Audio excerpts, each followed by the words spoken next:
Diálogo con Ernesto López.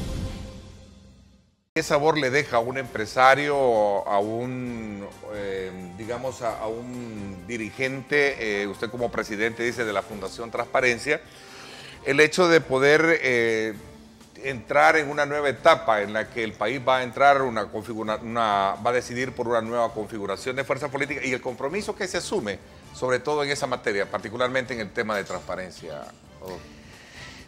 Pues mire, Ernesto, hoy por hoy creo que estamos dando algunos pasos muy positivos en el tema de nuestra democracia, una democracia y una manera de hacer la democracia que no tenga transparencia, es pedirle a la gente que vote en lo oscuro, que no conozcan la realidad de por quiénes están votando.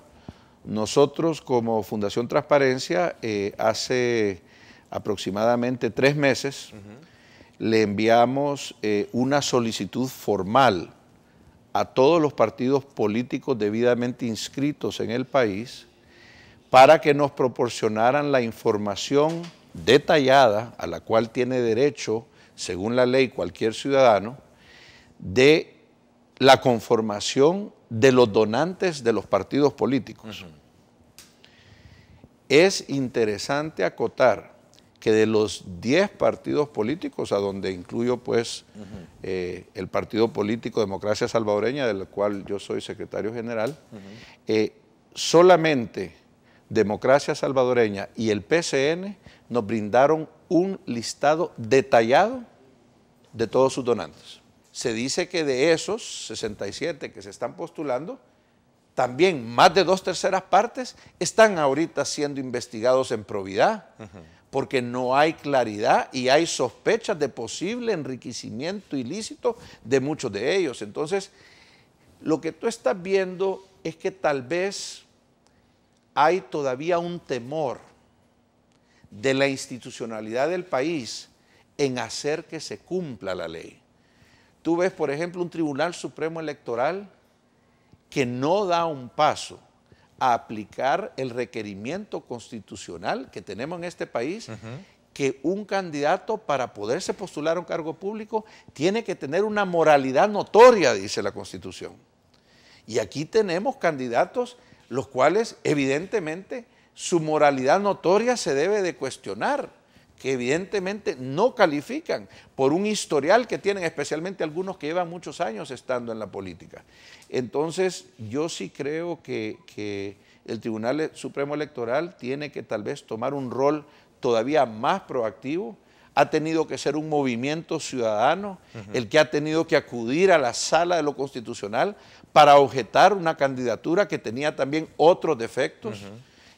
Alegadamente pues de que la prohibición que tiene también la Constitución de que ministros, viceministros, presidentes y vicepresidentes de la República están prohibidos de presentarse para candidatos de diputados. Sin embargo, el tribunal hizo las aclaraciones pertinentes por las cuales de alguna manera aceptó esa candidatura, reconociendo también que la sala ya admitió ese recurso, ¿no? Para que de alguna manera darle Sí, pero la admisión del recurso de la sala viene muchos semanas o meses después de que el tribunal haya admitido esa candidatura. Entonces, a eso es lo que yo voy. Esa tal vez pasividad del tribunal, permisividad, y al final del día creo que tenemos que seguir trabajando en la necesidad de que el Tribunal Supremo Electoral sea un cuerpo de personas de notoria moralidad, independientes en lo posible de las presiones que puedan tener de partidos políticos en específico. La embajadora de los Estados Unidos dice: no apoyaremos instituciones lideradas por corruptos.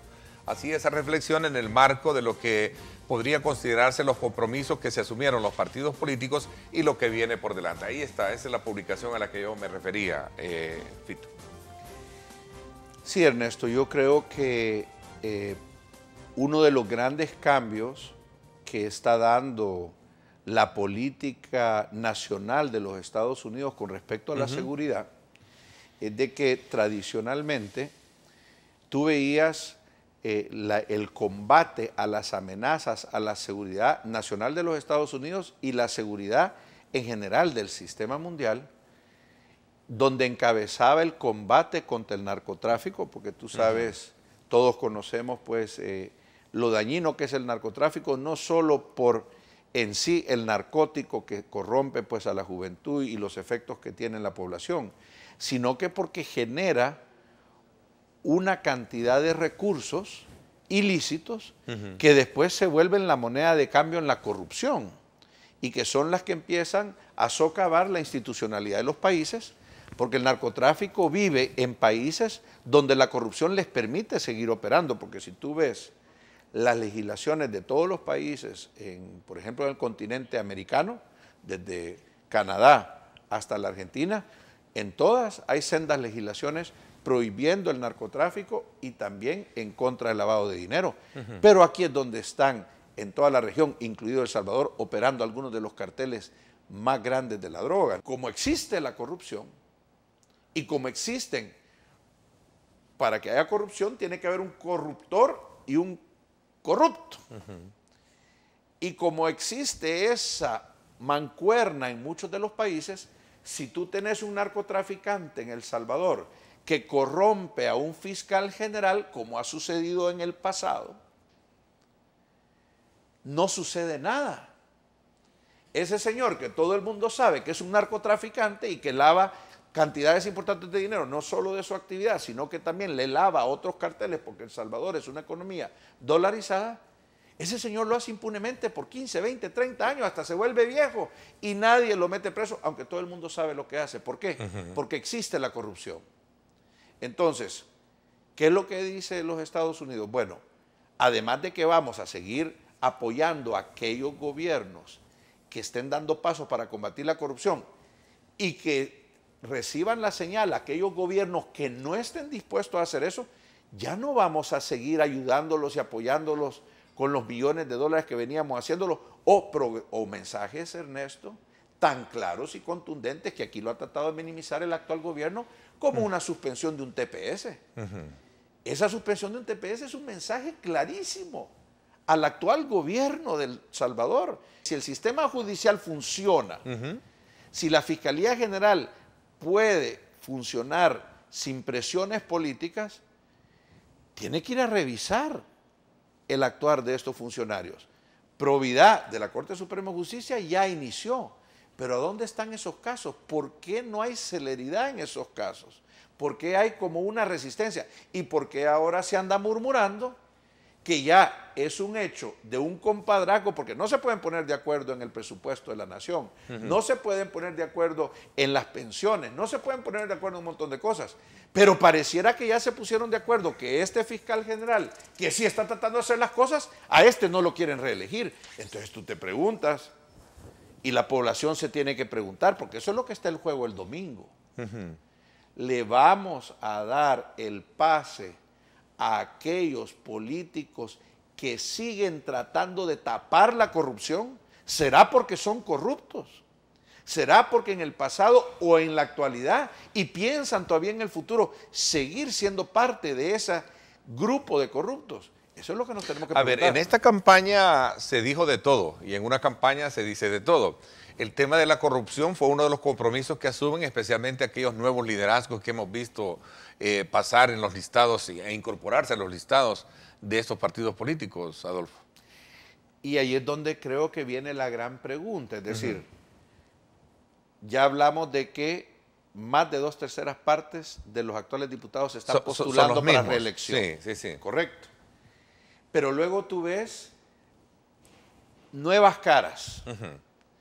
Obviamente es cierto de que no vas a venir en una elección y de repente en la Asamblea Legislativa los 84 diputados van a ser todos nuevos, porque también hay cierto conocimiento y cierta experiencia de algunos de los anteriores que es importante contar con ella. Y no todos son malos. Es correcto, así es. Todos. Por eso lo digo. Pero también tú ves, por ejemplo, cosas que yo considero tal vez no tan positivas, como nuevos liderazgos que tratan de participar, especialmente en los partidos grandes, y que de repente son echados a un lado. Tú viste el caso en arena de un par de diputados que Sí, por... de Valiente, Johnny Wright, de es Juan. correcto, que fueron... Que abanderaron muchos aspectos, digamos, de prácticas que van en contrasentido de lo que estamos hablando, de que en el país haya transparencia y se combata, digamos, el despilfarro, la corrupción, etcétera, etcétera. Y es que también parte de la transparencia, Ernesto, es la rendición de cuentas.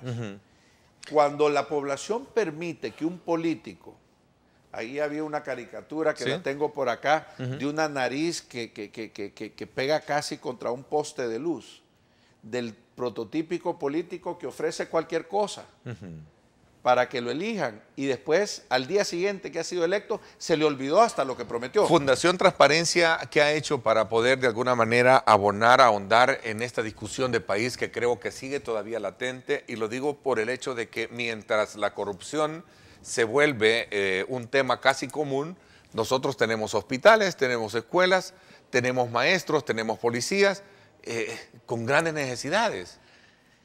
Ernesto, mira, no quiero solo dar la impresión que somos la única fundación que trabaja en esto. En el país hay otras fundaciones también que están en el espacio de la transparencia, incluso hay algunas que se han unido a trabajar en algunos esfuerzos juntos, así que no quisiera solo darle crédito a nuestra fundación. Pero ¿qué hemos hecho Pero ¿a dónde nosotros? quiero llegar con esto? Si ese discurso del político de alguna manera ha sido asumido como un compromiso a partir de ese papel de instituciones como las de ustedes. Mira, FUSADES también pregona mucho y otras, hay muchas instituciones ahí. ¿qué es lo que nosotros decimos con el tema de rendición de cuentas? Si un político va a ofrecer algo, que entonces el electorado que le dé la confianza y lo elige en el cargo, se lo exija. Es más, que no se lo tenga que recordar, porque el cassette, como decimos también en buen salvadoreño, tiene que cambiar. Yo creo que los cassettes desaparecieron hace mucho tiempo, pero todos entendemos lo que es el famoso cassette. El cassette del político que ofreció hasta que iba a construir aquí la torre más alta del mundo y después se le olvidó al día siguiente de la elección, ese tiene que cambiar. Y no tiene que ser la población el que le recuerde, mire señor, usted prometió tal cosa. El político tiene que asumir el compromiso como parte de una ética que tiene que tener la clase política. Si yo ofrezco algo, yo voy a dar una rendición de cuentas de qué es lo que yo ofrecí y qué es lo que he logrado cumplir y también voy a hablar de lo que no he logrado y voy a dar la explicación por qué. Porque cuando logremos tener esa entereza en el funcionario político, tú lo estás viendo ahorita en Estados Unidos, que tiene desubicado a muchos políticos porque sí, Donald Trump puede tener muchas debilidades, pero hay una cosa que ha sido refrescante en la política de los Estados Unidos, ha sido un ejemplo creo que para seguir para muchos países. Él ha sido bien contundente en las cosas que él prometió y sigue comprometido en cumplirlas. No las ha logrado todas.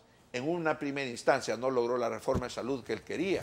No ha logrado que le financien la pared que él prometió. Pero él no se ha echado para atrás de esa promesa.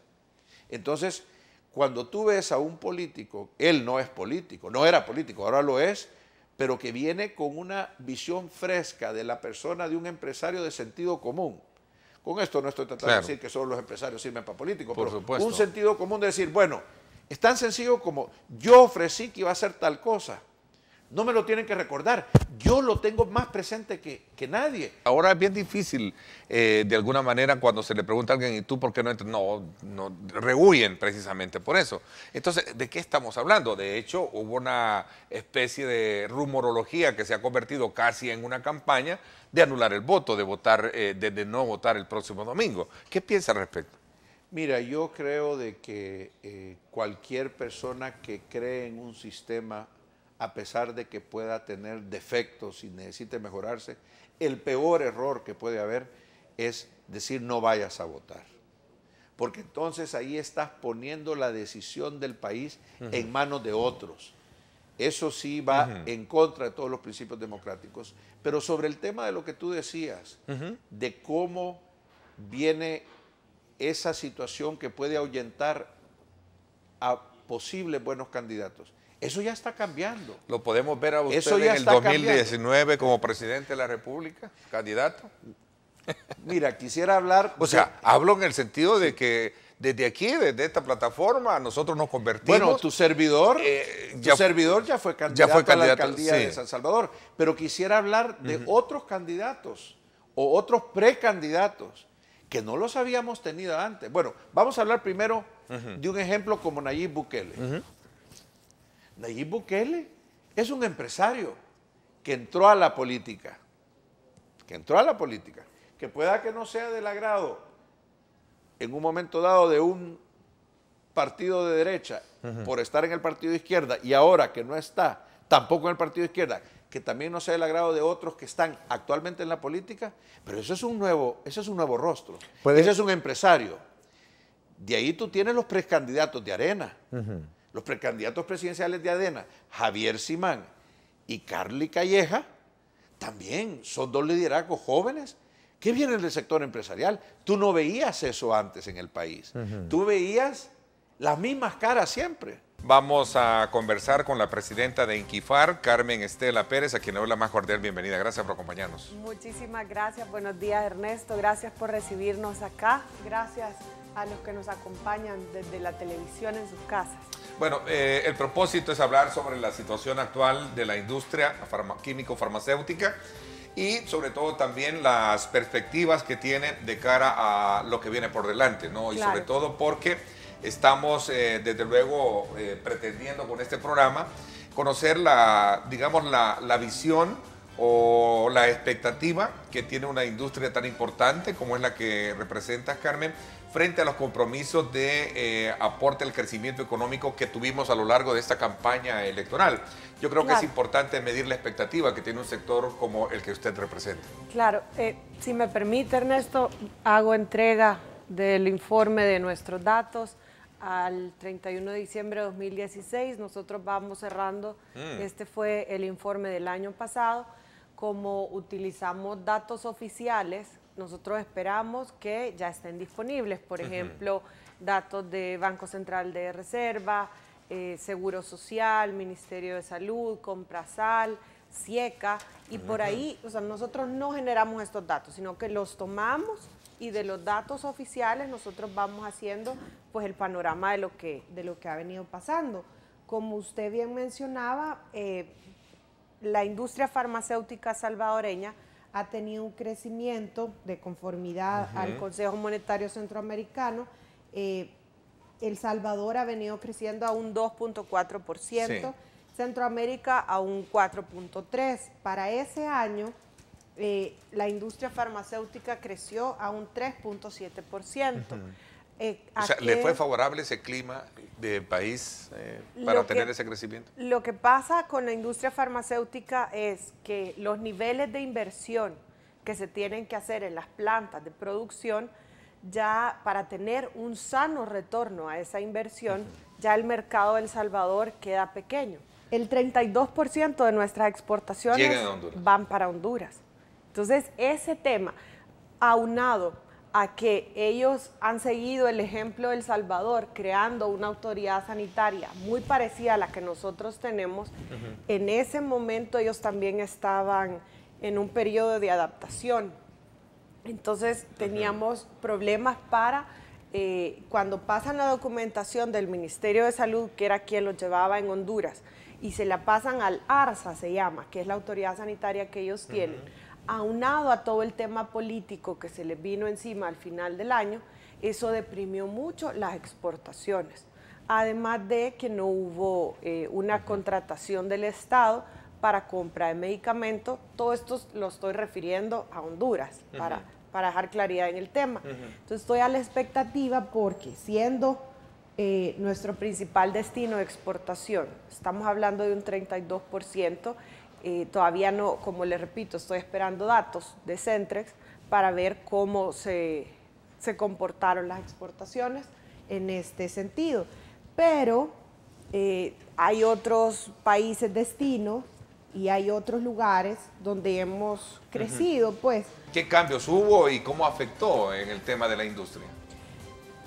El mayor logro pues, que se ha podido generar a raíz de buscando los temas positivos que generó la ley de medicamentos es que se creó una nueva institucionalidad en la que esta Dirección Nacional de Medicamentos, nuestra autoridad sanitaria, se ha vuelto un referente para la región, que es lo que le venía mencionando, que Honduras está copiando este modelo, y ha puesto los ojos en El Salvador de todas las Américas y de Iberoamérica, porque en un lapso de menos de 6 años está la Dirección de Medicamentos a punto de certificarse como una autoridad sanitaria nivel 4 para las Américas.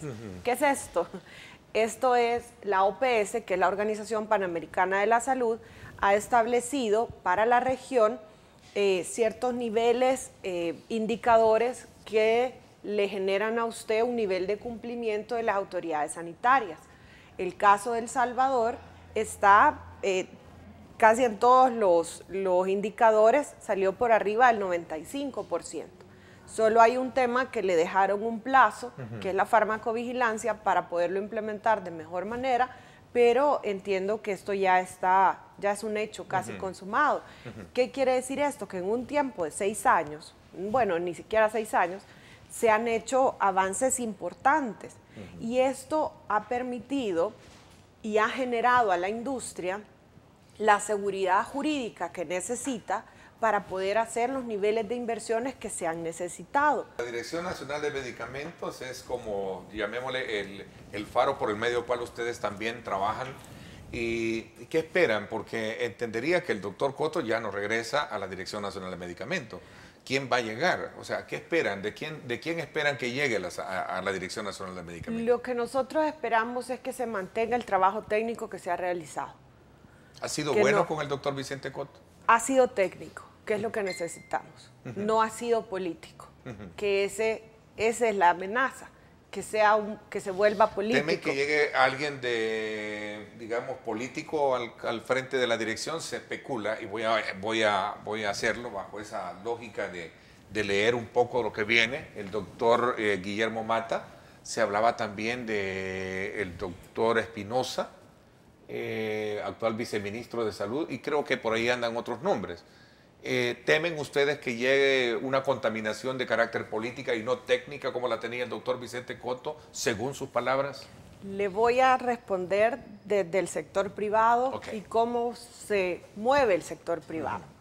Usted va promocionando y usted va generando a la gente que le funciona, usted va generando que pueda optar a unas mejoras laborales. Y usted promociona a su personal, porque ya tiene un cúmulo de conocimiento y la curva de aprendizaje para cualquiera que venga externo para su institución le es más fácil acomodarse a toda la organización. ¿Qué será lo mejor? Desde la lógica del sector privado, que es lo que nosotros hacemos, es hacer promociones internas. ¿Cuál será la decisión política que se vaya a tomar? Porque es un nombramiento del Ejecutivo, pues no sabemos. Pero le puedo decir qué es lo que nosotros nos genera seguridad jurídica para seguir en apostarle al país y para poderle dar estas 1.700 nuevos empleos que le menciono. Lo que necesitamos es que se mantenga un trabajo técnico y no político.